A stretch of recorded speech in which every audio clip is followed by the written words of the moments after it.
ekuseni andiseti alarm ndivuswa beat just because ndiyafila hip hop kumsisipiwo ndiyaphila le way xa ndiphantsha ibharo ndizifaka bulaya namahita ndiyaphelisa uphapha bheka ke manje ndiyaphathisa ikhanda yandi ndibashiya bekhaya inyawo zinedaka ndibastakisa ingqondo ngoku ndibaqoba amadoo mna ndindo yazi ubudoda buthengwa ngemali ayi kodwa anawo amabali ndiphenje mandeka amabini amathathu andilahli imxholo ndigxeka ndibhoxe ingxaka ndithanda ubuxoka ngoba ndamthanda lo mntana ndamnika uthando abanintsi bengqunga befuna ukuligqiba ndaqala ndaqina amadolo ndaqiqa nengqondo ndabhala le ngoma befuna ukuligqiba ndaqala ndaqina amadolo ndaqiqa nengqondo ndabhala le ngoma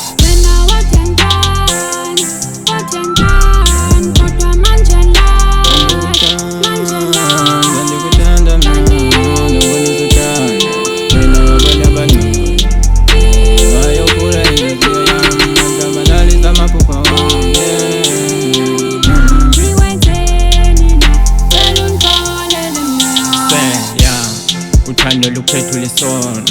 oku uyazibona ulusizi kanjani still remember nsithi vakashi waphendula usithi too late now ubhizi uyapheka soze ukwazi siphume uzondona kanti uyazazi lonke lo xesha sobona bangcono kuma upretenda ingathi uyancanywa kodwa emacaleni usazi uyancaca qala ikholi yam uqala ubuza kutshomi mawuphendula uthini ngoba ndiyakudika ngoku uyandibhida ndibhizi ndiyaphusha ngomculo ndicela i-love back yani uthandwa lubona yazi lakuthatha lakubeka lakuphatha lakuphethula imfama wena okokuqala ndaqanda waphinde waqhuba zaqhatha ke-friends yes yazi zawucima uhlekisa ngam jonga namhlanje khuthazeka wena